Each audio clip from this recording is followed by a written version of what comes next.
오늘 함께 은혜를 나누실 하나님의 말씀은 고린도전서 8장 13절의 한 절의 말씀입니다.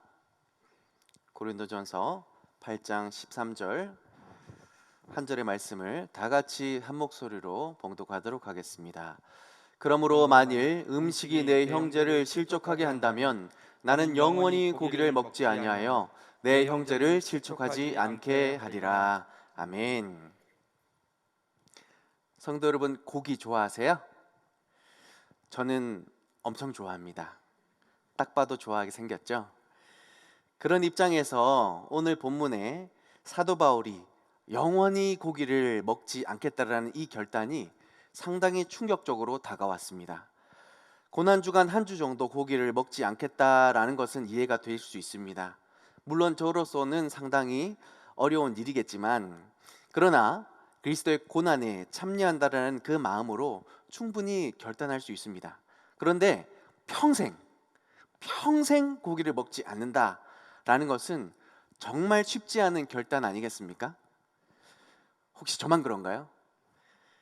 그런데 왜 그렇게 결단했다고 합니까? 13절 서두에 만일 음식이 내 형제를 실족하게 한다면 이라는 전제가 있습니다.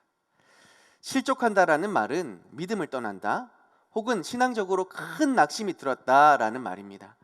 사도 바울은 이렇게 내 형제가 실족하는 일을 막기 위해서 평생 고기를 먹지 않겠다라고 고백하고 있는데요, 고기를 엄청 좋아하는 제 입장에서 사도 바울이 반대로 얼마나 형제를 아끼고 사랑하는지를 새삼 느끼게 해주는 고백의 내용이 아닌가라고 생각이 되어집니다. 그런데 왜 고기를 먹는 게 형제가 실족하게 되는 일일까요? 고린도 지역의 배경을 알면 그 이유를 발견할 수 있습니다. 고린도는 항구 도시입니다. 항구 도시들은 대체로 먼 길을 떠나야 하는 사람들이 모이다 보니 이 사람들이 외롭잖아요.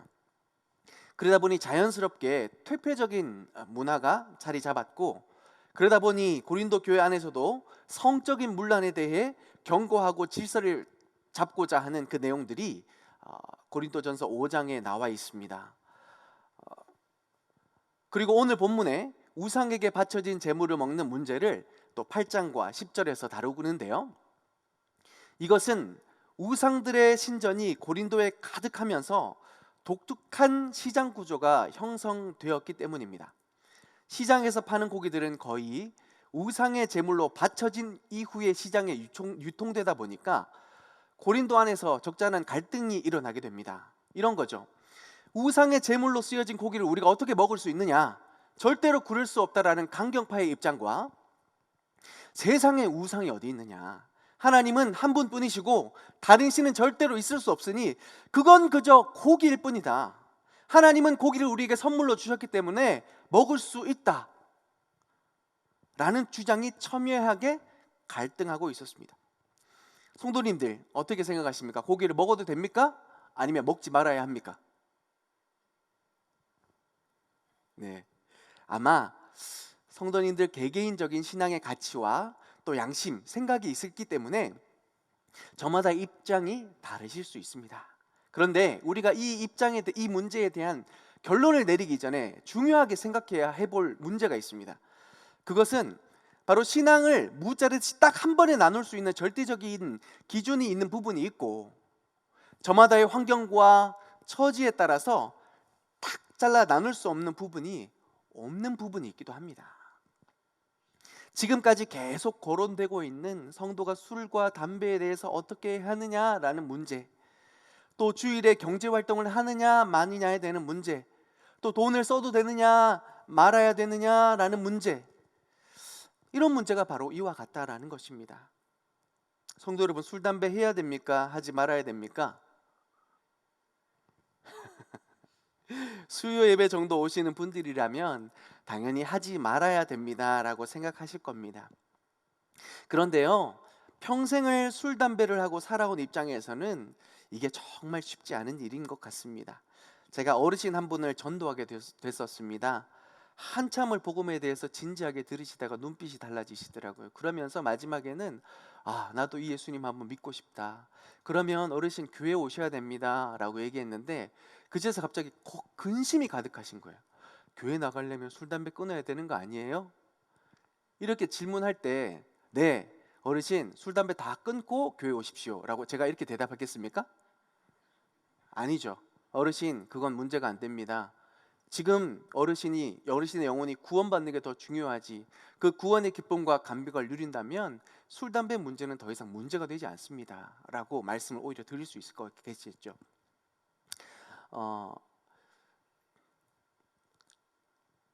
그런데 그분이 은혜를 받아서 이제 예배로 탁 나와왔어요.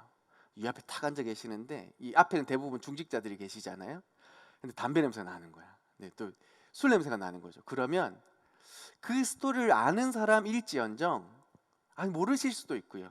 당장 냄새가 탁 풍길 때 예배 드리는 내내 힐끔힐끔 쳐다보면서 인상을 찡그릴 수도 있는 것입니다. 네, 신앙이라는 것이요, 이렇게 한 번에 탁 무자르듯이 정리될 수 있는 부분이 없는 데도 있습니다. 저마다의 가치와 저마다의 입장이라는 것이 있기 때문이죠. 그렇기 때문에 이런 문제를 대하면서 우리가 어떻게 해야 할까요? 오늘 본문의 사도 바울은 해야 한다, 하지 말아야 한다, 내지는 먹어야 한다, 그렇지 말아야 한다라는 행위 자체로 결론을 내리지 않습니다. 오히려 그 행위를 하게 만드는 방향성에 초점을 맞추고 있습니다. 그래서 우상의 제물로 바친 고기를 먹고 안 먹고가의 문제가 아니라, 이 고기를 먹을 때 내 형제가 어떻게 되느냐, 만약 실족하게 한다면 나는 죽을 때까지 이 고기를 먹지 않겠다라고 결론을 내리는 것입니다. 먼저 고려되어야 될 것이 있다라는 거죠. 먹느냐 마느냐가 아니라 그보다 먼저 내 형제에 대해서 무엇이 중요한지를 사도 바울은 정확히 짚어주고 있는 것입니다. 이런 지도자에게 배우고 싶고, 또 이런 교회에서 신앙생활을 하는 것이 얼마나 행복한 일이 아니겠습니까? 우리가 신앙이 깊어지는 것을 어떻게 알 수 있을까요? 야, 저 사람 참 신앙이 좋다 라고 말할 수 있는 그 척도는 무엇일까요? 주일 예배에 잘 나오고 헌금도 잘하고 기도도 멋지게 하는 사람, 네, 신앙이 좋다라고 말할 수 있을 것이지만, 그보다 더 중요한 것은요, 신앙은 깊어지면 깊어질수록 자기 중심에서 벗어나 이웃으로, 공동체로 관점을 옮길 수 있는 사람이 진짜 신앙이 깊고 아름다운 사람인 줄 믿습니다. 하나님은 사랑이세요. 사랑 그 자체이십니다. 아멘이십니까? 그 하나님의 변함없는 사랑, 조건 없이 여전히 나를 사랑하시고 만나주시고 값없이 베풀어 주시는 그 무한하신 사랑을 받으면 내가 어떻게 될까요? 그 하나님을 점점 닮아가는 거룩함에 이르게 되지 않겠습니까? 신앙이 어릴 때는 자기 중심으로 자기밖에 생각할지 모르겠지만, 신앙이 점점 성숙하면 그 하나님을 닮아서요, 내 이웃에게 눈이 갑니다. 우리 공동체에 눈이 가기 마련입니다. 고린도 교회는 참 많은 것을 가진 교회였습니다. 물질적으로도 그렇고 은사적으로도 그렇고 그들 안에 하나님이 부어주시는 참 많고 다양한 축복들이 있었습니다. 그런데 문제는 이 모든 은사와 축복들을 자기중심적으로 해석하고 이웃을 돌볼 수 있는 그런 깊이 있는 신앙이 아직 자리 잡지 못하고 있었다는 겁니다. 그래서 사도 바울은 이들의 신앙의 성숙을 위해서 하라 하지 말라는 행위 자체의 문제를 삼는 것이 아니라, 그보다 더 중요한 신앙의 깊이 있는 방향성에 대해 일관성 있게 해결책을 제시하고 있는 것이죠. 사랑하는 성도 여러분, 교회 안에는요, 해야 할 것과 하지 말아야 할 것이 분명히 있습니다. 이것들을 통해서 교회가 질서가 잡혀지게 되는 것이죠. 그러나 하나의 문제보다 더 앞서서 고려되어야 할 것이 있는데, 그것은 바로 그리스도의 사랑입니다. 그 사랑으로 서로를 돌보고 세워가야 하는 것이죠. 교회는 그리스도의 핏값으로 구원받은 성도들이 모이는 곳입니다. 이 귀한 성도들이 모여서 하나님을 함께 예배하다가 은혜를 받고, 받은 그 은혜를 가지고 세상 앞에 거룩한 사명을 감당하는 놀라운 곳입니다. 얼마나 귀하고 아름다운 공동체입니까? 이런 곳이기 때문에 서로가 하냐 마냐, 했냐 안 했냐야 행위의 문제로 서로를 헐뜯고 고민하게 만들기보다 어떻게 하면 형제를 더 사랑할 수 있을까? 어떻게 하면 서로를 더 아름답게 세워줄 수 있을까에 대한 그 깊이 있는 성숙한 방향성이 그리스도 안에서 우리가 먼저 살필 수 있는 교회가 되어야 할 줄 믿습니다. 우리 용인제일교회가 이런 교회가 될 수 있기를 소망합니다. 이런 교회를 세우기 위해서 오늘 본문 속에서 바울은 형제를 위한 몇 가지 결단을 이야기하고 있습니다. 함께 살펴볼 수 있기를 원합니다. 첫째로 바울은 형제를 위해 성숙한 지식을 소유해야 한다고 가르치고 있습니다. 고린도 교인들이 가장 중요시하는 가치가 있습니다. 바로 지식입니다. 따라서 우상의 제물에 대한 지식은 이 고린도 교인들이 이미 알 만큼 안다고 생각을 했었습니다. 그래서 먹어도 된다, 내지는 먹으면 안 된다라는 그들의 주장에는 분명한 지식과 그에 따른 분명한 근거가 있었다라는 겁니다. 그래서 스스로 우리는 옳다, 우리는 절대로 틀리지 않았다라는 생각을 고집했던 것이죠. 그런 그들에게 1절에 사도 바울이 경고합니다. 1절을 한번 읽어보도록 하겠습니다. 시작. 우상의 제물에 대하여는 우리가 다 지식이 있는 줄을 아나 지식은 교만하게 하며 사랑은 덕을 세우나니. 아멘. 지식은 어떻게 된다고요? 어떻게 한다고요? 교만하게 한다고 합니다. 지식은 우리를 교만하게 한다고 합니다. 고린도 교인들을 교만하게 한다고 합니다. 잠언 16장 18절 우리가 잘 아는 말씀이 있죠. 교만은 패망의 선봉이요 거만한 마음은 넘어짐의 앞잡이니라. 결국 교만한 마음을 갖게 하는 이 지식으로 인하여 그들이 잘 되는 것이 아니라 망하게 된다라는 겁니다. 넘어지게 된다라는 겁니다. 그러면 이 지식 가져야 될까요? 가지지 말아야 될까요? 네, 조심해야 됩니다. 부끄러운 제 과거의 고백을 함께 나누고자 합니다. 오늘 들으시고 잊어주시면 좋겠습니다. 전도사 때 신학을 배우다 보니까요, 너무 좋더라고요. 야, 이런 놀라운 사실들이 있었구나, 이런 놀라운 말씀들이 있었구나. 배우기는 참 힘든데 배우고 나니까 얼마나 기쁘고 좋던지. 그런데 그걸 감사함으로 받고 감사함으로 사역하면 되는데, 제가 참 어리석게도 이 교만한 마음을 잠시 가졌던 때가 있습니다. 이 목사님들의 설교를 들으면서 저거는 구속사적 관점에서 옳지 않아, 저것은 하나님 나라의 관점에서 한참 벗어났어 라는 말도 안 되는 교만한 마음을 품었던 때가 있습니다. 네, 설교를 평가하고 있더라고요. 그런데요, 제가 가만히 생각하니까요, 그때만큼 제 인생 밑바닥을 발견하기가 참 쉽지 않았습니다. 왜냐하면 매 예배를 드리는 동안 그때 나에게 말씀하시고자 원하는 하나님의 생명력 있는 말씀이 저에게 준비가 되었었어요. 근데 제가 그걸 누렸습니까? 못 누렸습니까? 듣지 못했어요. 누리지 못했어요. 하나님께서 이 예배 가운데 나에게 꼭 부어주실 은혜가 예비된 줄 믿습니다. 아멘이십니까? 그런데 교만한 마음으로 제가 그걸 평가해버렸어요. 인간적인 마음으로 그걸 받아버렸던 거예요. 그러니 그 은혜가 내 심령을 칠 수 있겠습니까? 적실 수 있겠습니까? 아니요. 저는 계속 메말라 가고 있었던 겁니다. 이런 마음으로 사역을 하니 사역에 열매가 있었겠습니까? 사상 최악의 결과들을 향해서 제가 나아가고 있었던 것입니다. 지금 생각해 보더라도 왜 그랬을까라고 후회가 엄습해 옵니다. 사랑하는 여러분, 그러면 우리는 어떤 지식을 갖추어야 할까요? 덕을 세우는 지식, 즉 하나님을 더욱 사랑할 수 있도록 만드는 지식에 이르를 수 있어야 합니다. 어떤 할머니와 할아버지가 40년 동안 같이 살았다고 합니다. 할머니는 늘 남편에 대해 불만이 있었지만 어쩔 수 없이 같이 살았다고 하죠. 그런데 어느 날 노인정에서 야유회를 갔습니다. 레크레이션을 했죠. 게임을 하는데요, 스피드 게임 다 아시죠? 문제를 내고 빨리 맞추는 거, 많이 맞추는 사람이 이깁니다. 할아버지가 문제를 내고 할머니를 맞추는 입장이었는데요, 문제가 뭐였냐면 천생연분이었습니다.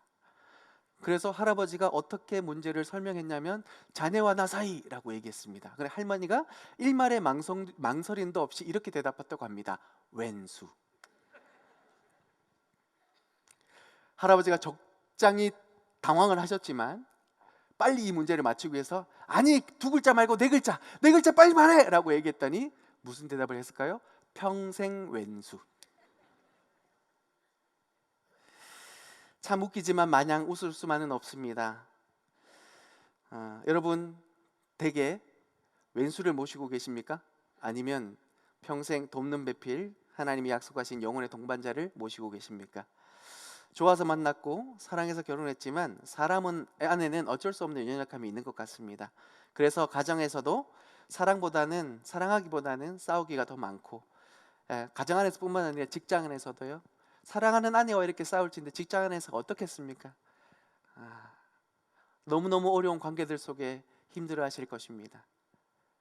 그런 만남들 속에 적잖은 갈등들을 경험하실 것입니다.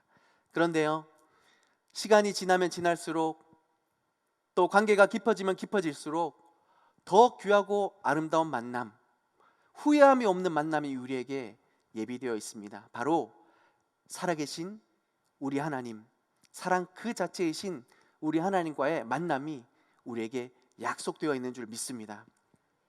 하나님을 만나면 만날수록 우리의 연약함을 도와주시는, 아니 그 연약함 그 자체를 사랑하시는 그 하나님의 사랑을 우리가 날마다 경험하기 때문에 그 사랑으로 인하여 우리는 감사하고 감격해서, 그래서 우리는 교만이 아니라 더 겸손함으로 그 하나님을 바라보면서 하나님이 우리에게 당부하시는 그 말씀을 쫓아 감사함으로 행할 수 있는 그 놀라운 만남이 우리에게 예비되어 있는 줄 믿습니다. 그러니 우리는 이 만남을 향하여 힘쓸 수 있어야 됩니다. 우리가 잘 아는 베드로라는 인물을 잠깐 살펴보기를 원합니다. 베드로가 예수님이 십자가에 죽으시고 부활하실 것을 들어서 알았을까요? 몰랐을까요?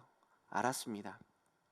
그래서 베드로는 예수님이 십자가에 죽으시겠다라는 그 예언을 하자, 순환을 예고하자 베드로가 호언장담하지 않습니까? 절대로 주님께는 그럴 일이 있을 수 없을 것입니다. 제가 그 마지막 순간까지 주님 곁을 지키겠습니다. 제가 죽을지언정 주님께 절대로 이런 일이 일어나지 않도록 하겠습니다 라고 호언장담을 했는데, 결국 막상 로마 병정들이 예수님을 잡으러 왔을 때 베드로가 어떻게 했죠? 도망갔습니다. 뿐만 아니라 대제사장 집에서 닭 울기까지 3번이나 예수님을 부인하지 않습니까? 네, 그렇게 호언장담했던 베드로의 그 모든 장담들은 다 공허하고 수포로 돌아갔습니다.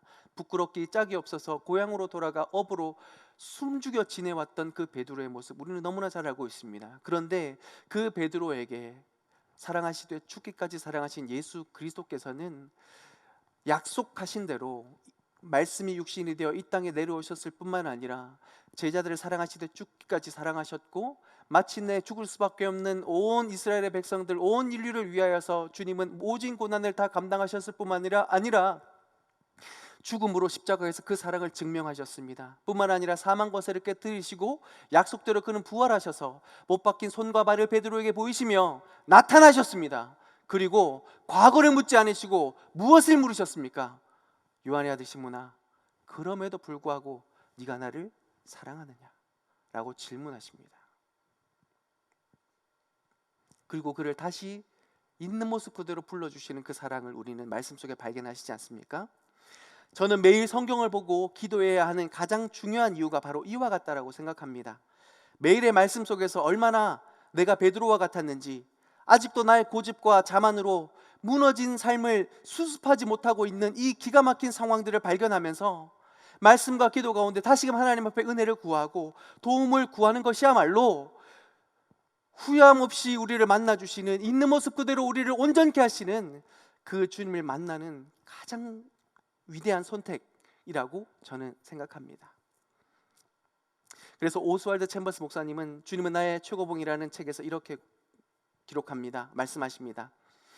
예수님을 나의 구주로 영접한 이후 나는 어느 누구에게도 실망한 적이 없습니다. 십자가에서 내가 얼마나 큰 죄인인지 깨달았기 때문입니다. 나는 그 어느 누구도 비판은커녕 실망할 자격도 없는 죄인 중에 죄인입니다. 사랑하는 성도 여러분, 고난 주간 속에서 얼마나 말씀 속에 주님의 고난에 동참하고 계신가요? 주님이 죽을 수밖에 없는 나를 위해 얼마나 많은 고통을 당하셨는지, 주님이 치르신 그 고난의 대가가 얼마나 엄청난 것이었는지를 말씀 속에서 발견하고 계신가요? 그렇다면 우리는 더욱 이 주님 앞에 주님을 더욱더 사랑할 수밖에 없을 것입니다.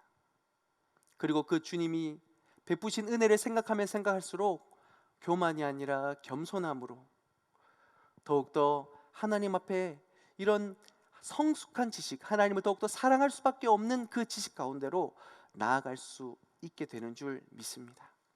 그래서 성숙한 지식은요, 내가 뭘 좀 안다고 함부로 판단하고 지적하는 그런 교만함이 아니라 나를 위해 주님께서 어떤 일을 행하셨는지에 대한 그 은혜를 깨달아서 스스로 더욱 겸손하고 받은 은혜대로 그 은혜를 어떻게 흘려보낼까, 나누어 줄 수 있을까, 그래서 그 관계 속에서 귀한 열매를 맺어갈 수 있는 그 지식이 바로 성숙한 지식이라는 것이죠. 이러한 지식으로 서로를 세워주는 형제애로 하나님을 기쁘시게 하고 우리가 거하는 이 교회를, 이 공동체를 더욱더 아름답게 세워가실 수 있는 모든 성도님 되시기를 주님의 이름으로 축복합니다. 두 번째로 바울은요, 형제를 위한 성숙한 행함이 있어야 된다라고 가르칩니다. 9절입니다. 제가 읽어드립니다. 그런즉 너희의 자유가 믿음이 약한 자들에게 걸려 넘어지게 하는 것이 되지 않도록 조심하라. 고기 먹을 자유가 있습니다. 고기 먹지 않을 자유 또한 있습니다. 그런데 그 자유가 형제를 실족하게 한다면 우리는 그것을 스스로 절제할 수 있는 성숙한 행함이 있어야 합니다. 제가 아는 한 집사님이요, 남편을 구원을 하기 위해서 오랫동안 기도하다가 겨우겨우 교회에 발을 디딜게 만들었다고 합니다. 감사하게도 기도에 응답이 있었는지 남편이 점점 성경을 읽기 시작하고 예배에 이 담임 목사님의 말씀을 또 이렇게 귀를 기울이면서 야, 내가 이렇게 살아야 되겠구나 라고 깨닫기 시작할 무렵에 너무너무 안타깝게도 교회 한 집사님이 술 마시는 모습을 보게 된 거예요. 술 마시러 가자라는 이야기를 듣게 된 거예요. 그것도 그냥 자기만한 그 세신자가 아니라 교회 중직자 중에서 그런 분이 계셨다라는 거죠. 그 이야기를 들으면서 이분이 시험을 받은 거예요. 시험에 들었던 거예요. 왜냐하면 저마다 자기 안에 교회라고 하면, 그리고 집사라고 하면 갖는 대체로의 그런 통념들이 있는데 그것을 완벽하게 실망시킨 거죠. 그래서 다시는 교회 가지 않겠다라고 그 아내에게 선언을 했다라는 겁니다. 그동안 이 집사님이 얼마나 많이 기도했겠습니까? 얼마나 많이 눈물 흘리면서 말 안 듣는 남편, 교회 한번 가자고 하는데 왜 그렇게 말을 안 듣냐라고 하면서 얼마나 어르고 달래면서 진짜 막 간이고 쓸개고 다 빼어주면서 어떻게 하면 남편 한번 구해내 볼까, 이런 마음으로 교회를 들어와서 앉혔는데 이제 겨우 뭔가 꽃이 피려고 하는데 그 말을 덜컥 듣고 교회 안 나가겠다 하는 그 마음, 여러분 느껴지십니까? 그 엄청난 상처가 느껴지십니까? 이 일에 대해서 사도 바울은 11절 12절에 이렇게 기록하고 있습니다. 제가 읽어드립니다. 그러면 내 지식으로 그 믿음이 약한 자가 멸망하나니 이는 그리스도께서 위하여 죽으신 형제라. 이같이 너희가 형제에게 죄를 지어 그 약한 양심을 상하게 하는 것이 곧 그리스도에게 죄를 짓는 것이니라. 그리스도께서 한 영을 구원하시기 위해서 한 사람의 수많은 눈물을 기도를 들으십니다. 기다리십니다. 그리고 마침내 하나님께서 일을 행하시고자 원하십니다. 그런데요, 그 모든 계획들을 우리가 눈으로 주시하면서 어떻게 하면 하나님의 일을 도와드릴까라고 생각해야 되는데 그게 아니라 내 중심에서 내 자유가 중요하다 생각해서 문득 내뱉은 그 말 한마디, 문득 선택한 그 행동 하나가 한 영혼을 믿음에서 실족하게 만들었다면 얼마나 두렵습니까? 그 사람에 대한 실망이기도 하지만 중요한 것은 오늘 본문에 그리스도께 대하여 죄를 짓는 것이라고 이야기합니다. 너무너무 무서운 사실 아닙니까? 우리가 한 번쯤 생각해 봐야 합니다. 나의 이 자유가, 할 수도 있고 할지 않을 수도 있는 나의 이 자유가 과연 내 형제에게 어떤 영향을 미칠까? 우리가 이 사건을 보면서 좀 깊이 생각해 볼 필요가 있지 않겠습니까? 제가 3부 찬양팀을 인도하고 있는데요, 저희 찬양팀 내에서도 가끔 복장에 관해서 이야기를 나눕니다. 카메라가 이렇게 막 돌다 보면 되게 사실 이게 신경이 쓰여요.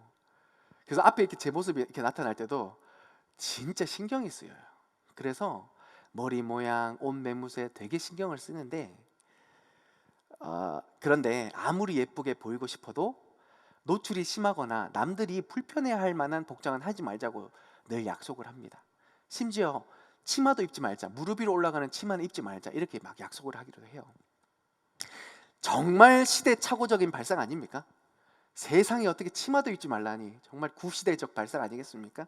그런데 왜 우리가 이런 말을 나누나요? 네, 예배하는 분들이 은혜 받는데 방해되지 않기 위해서 우리가 섬기고 배려하자 라는 마음인 것이죠.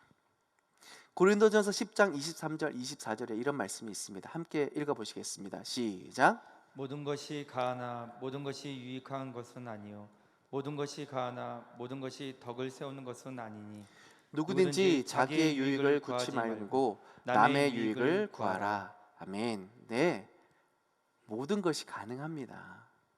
우린 모든 것을 할 수 있습니다. 그런데 이 모든 것을 행할 때 자기의 유익이 아니라 남의 유익을 구할 수 있는 자가 성숙한 믿음의 사람인 줄 믿습니다. 또한 하나님의 영광을 위하여 나의 이 자유를 사용할 수 있는 것이 바로 진짜 하나님을 경험한 믿음의 사람인 것입니다. 이 같은 문제뿐만 아니라 개인적인 여러 가지 신앙생활을 하다 보면 개인적으로 드는 여러 가지 고민들이 있으실 것입니다. 주일에 가게 문을 여는 게 옳은 일일까? 닫아야 할까? 주일에 돈을 쓰는 게 맞는 걸까? 아닌 걸까? 안식일을 거룩히 지킨다는 것이 마냥 쉬라는 건데 일을 해서는 안 되는 걸까? 그렇다면 교회에서 봉사하고 이렇게 허덕이는 나의 삶은 무엇일까? 진짜 안식일의 개념은 무엇일까? 라는 여러 가지 많은 고민들이 우리에게 들 때가 있습니다. 그럴 때 이 말씀을 좀 기억하셨으면 좋겠습니다. 빌립보서 4장 8절입니다. 함께 읽겠습니다. 끝으로 형제들아, 무엇에든지 참되며 무엇에든지 경건하며 무엇에든지 오르며 무엇에든지 정결하며 무엇에든지 사랑받을 만하며 무엇에든지 칭찬받을 만하며 무슨 덕이 있든지 무슨 기림이 있든지 이것들을 생각하라. 아멘. 어떤 일을 다 할 수 있습니다. 또 하지 않을 수도 있죠. 그런데요, 이 모든 일을 행함에 있어서 나에게 생명을 주시고 나를 후회함 없이 불러주셔서 그 하나님의 나라의 일을 당부하시고 뿐만 아니라 나의 이 삶을 통하여 하나님께서 영광을 받으시는 줄 믿는다면 우리 모든 삶의 기준을 바로 빌립보서 4장 8절 이 말씀에 맞출 수 있기를 소망합니다. 그렇죠. 사실 우리 아무 일을 하지 않아도 하나님은 우리 그 자체를 기뻐하셔서 영광 받으십니다. 그런데 우리가 주일에 가게 문을 여느냐 열지 않느냐, 문을 열었을 때 편안하면 괜찮습니다. 그런데 편안하지 않아요. 그렇다면 한번 돌아봐야 되지 않겠습니까? 주일에 돈을 쓰는 것, 교사로서 학생들을 위해서 간식을 사줄 수 있죠. 네, 괜찮습니다. 그런데 또 자기가 주일에 여러 가지 씀씀이를 위해서 또 재정을 썼어요. 마음의 불편함이 있습니다. 그러면 생각해 봐야 되지 않겠습니까? 무엇에든지 참되며 무엇에든지 칭찬받을 만하며 사랑받을 만한 그러한 기준을 가지고 하나님 앞에서 우리에게 있는 이 자유를 사용할 수 있어야 되는 것입니다. 말씀을 정리합니다. 신앙 용어 중에 아디오포라라는 단어가 있습니다. 옳고 그름을 정확히 판단하기 힘든, 해도 되고 안 해도 되는 상대성을 가지고 있는 것을 일컬어서 아디오포라라고 말합니다. 사도 바울은 고린도 교회 내에 첨예하게 빚어지는 이 우상 제물을 먹어야 되느냐 먹지 말아야 되느냐 이것을 딱 바라보면서 그거 아무것도 아니야 라고 아디오포라라고 해석하고 있는 것입니다. 그게 중요한 게 아니야 라고 말하고 있는 것입니다. 그게 중요한 게 아니라 그거 먹냐 마느냐가 아니라 그거 먹음을 통해서 너에게 있는 이 자유를 사용함에 있어서 벌어지는 우리 이 공동체, 내 이웃에 대한 영향력이 무엇인지를 더 우선적으로 고려하라라는 것입니다.